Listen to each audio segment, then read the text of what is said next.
Wakati tunaendelea kuzungumza hapa na mtafuta ndugu Basil Lema kwenye line yetu ya simu, kama atakuwa amepatikana tuweze kuzungumza naye pia. Ni miongoni mwa wanachama wa Chama cha Demokrasia na Maendeleo Chadema, ambaye amehudumu pia kwenye nafasi hii ya uongozi kwa ngazi ya mkoa kwa maana ya katibu, na tuweze kusikia pia nini maoni na mtazamo juu ya haya ambayo yanaendelea kwa hivi sasa. Naamini pengine atakuwa tayari kwenye line yetu ya simu. Basil Lema, karibu sana. Asante Moshe FM. Nashukuru sana. Mwalimu Lema, wewe umekuwa ni mmoja kati ya watu ambao wamekuwa na harakati nyingi sana ambazo zimekwenda kujenga ustawi wa Chama cha Demokrasia na Maendeleo Chadema. Pengine hiki ambacho kimejiri jana, wewe unakitazama vipi kwa uchache sana?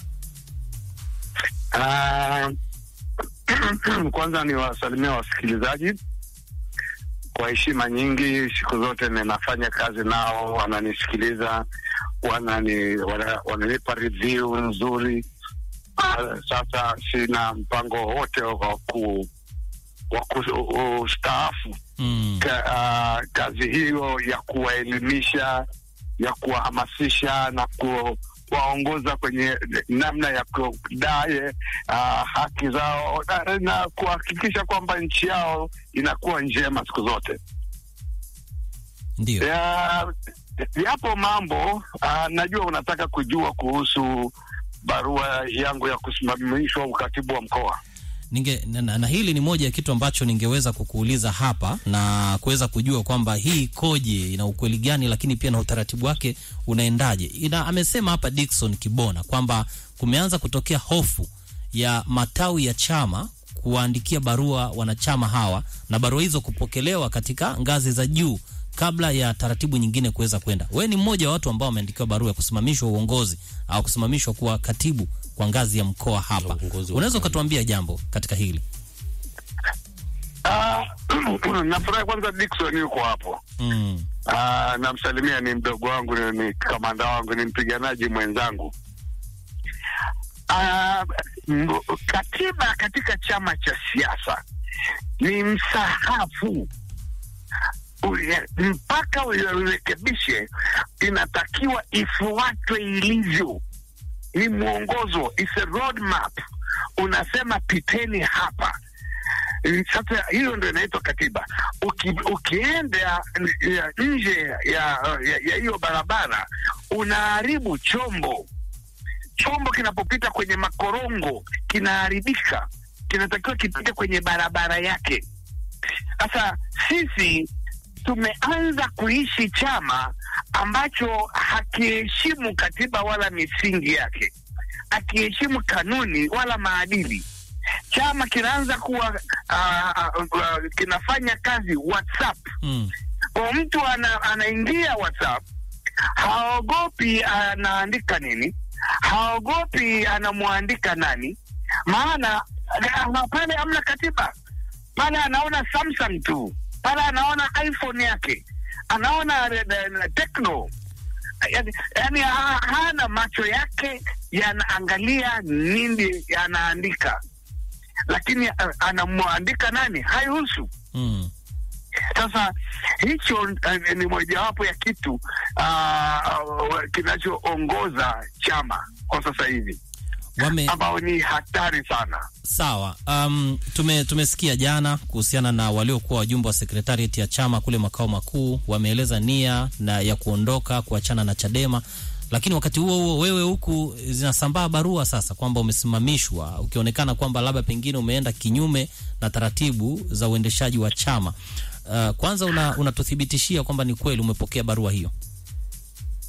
Ndio, ni kweli nimepokea barua hiyo. Okay. Na kuna utaratibu wa kuchukua hatua za kinidhamu ndani ya chama. Mamlaka yangu ya nidhamu kama katibu wa mkoa ni kamati ya maadili ya kanda. Kamati ya utendaji itakapopokea mashtaka yoyote, inayapeleka moja kwa moja kwenye kamati ya maadili. Swali lilikuwa rahisi sana. Kamati ya utendaji imekaa saa ngapi kujadili shauri langu? Okay.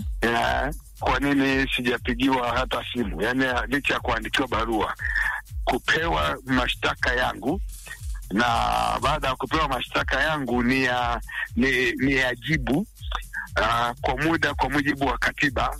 Alafu baada ya kuyajibu niitwe kwenye kikao nisikilizwe, ndipo hukumu itolewe.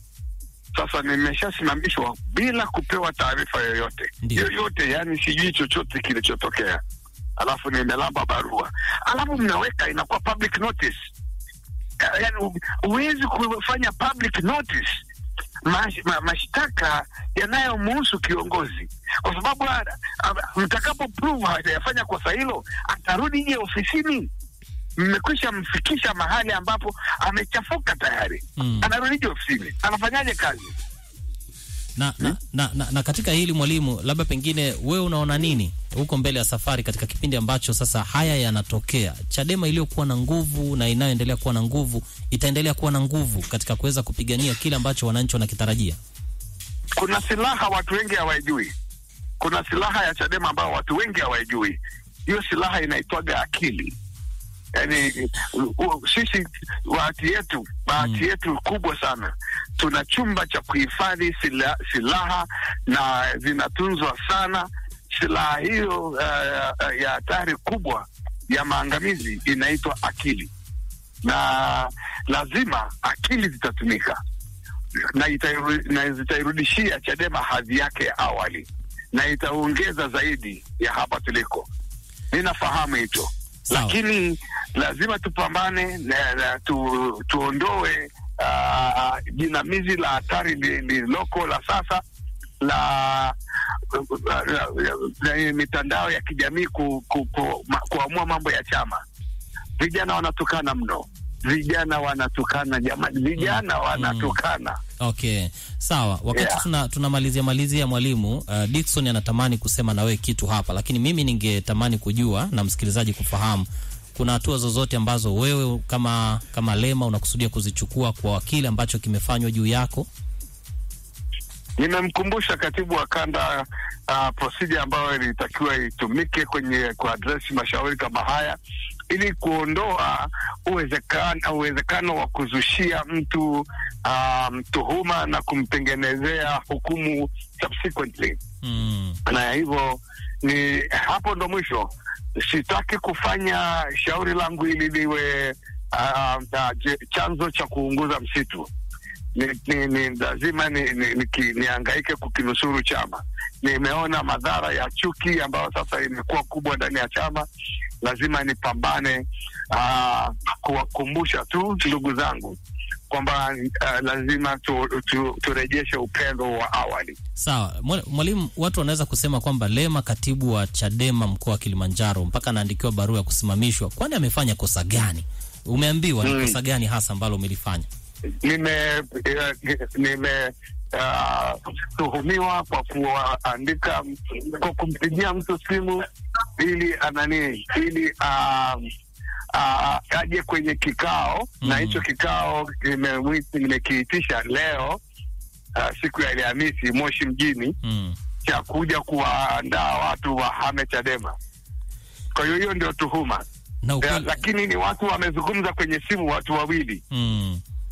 Yani mtu amempigia mwenzake simu, wakawa wanaongea jinsi ambavyo mtu fulani mwingine, yani third person sasa, amepigiwa simu na Lema akamwambia uje Moshi, tunakuja kujadili jinsi ya kuhama Chadema. Basi ndio hiyo clip na hukumu imetoka hapo. Sawa. Niko na Dickson hapa na ametamani kusema kitu. Dickson, umemsikia Lema hapa akiwa anaeleza kumbe na yeye ana madhila huko wakati tunajadili ya kitaifa huko. Kabla hajaondoka hewani kwa uchache kidogo. Sawa. Sasa kwanza nimpe pole Mwalimu Basil Lema, mtu makini. Ndio. Sasa kinachoonekana hapa ni organization. Okay, organization. Kwa katiba. Yaani katiba ndio inayotuleta pamoja. Na kama kuna mambo hayaendi vizuri kwenye umoja wetu, kwenye taasisi yetu, kinachotuongoza au kiongozi wa kitaifa ni katiba. Kwamba sasa wewe unasikia tu fulani kafanya hivi, umeshaandika barua, umesambaza mtandaoni. Okay. Tayari unatengeneza image mbaya kwa watu ambao wanamfahamu. Mimi nimeiona barua ya Lema kwenye group. kwenye group nimeona barua ya Basil Lema. Aha. Sasa kama katiba haitafuata, ndio tunasema kwamba kuna kufanya harakati, kuna kuitazama organization, namna ya kuiendesha. Okay. Ni kitu kingine. Benson Kigaila yeye alisema kwamba sasa hivi ni matamko ndio ambayo yanatumika zaidi kuliko ule utaratibu wa vikao. Ndio hiyo wanakuambia dictator uchwara. Yaani nchi zingine anachosema kiongozi mkuu, geuka kulia, kushoto, mnageuka. Kama ukuu wa katiba utaondolewa, basi kinachofuata ni kuvurugana. Okay. Kuvurugana. Mwalimu Lema, unatusikiliza hapa bila shaka tena. Wakati tunahitimisha mazungumzo haya, pengine kunaonekana kwamba kunahitajika semina elekezi ya namna kuweza kuongoza taasisi hii kwa kufuata zile taratibu ambazo zinapasa. Unalitizama katika muktadha upi wewe? Nimeliona hilo na ni ukweli. Kuna watu wamenipigia simu wengi sana. Kwa kweli ninashukuru. Nimepigiwa simu na watu wengi mno. Hata sasa wakati naongea na ninyi nafikiri nimeshaingia labda simu 10 tayari kwa muda tu. Wengi wananipa moyo na wengine wananiambia lakini unastahili kufanyiwa haya.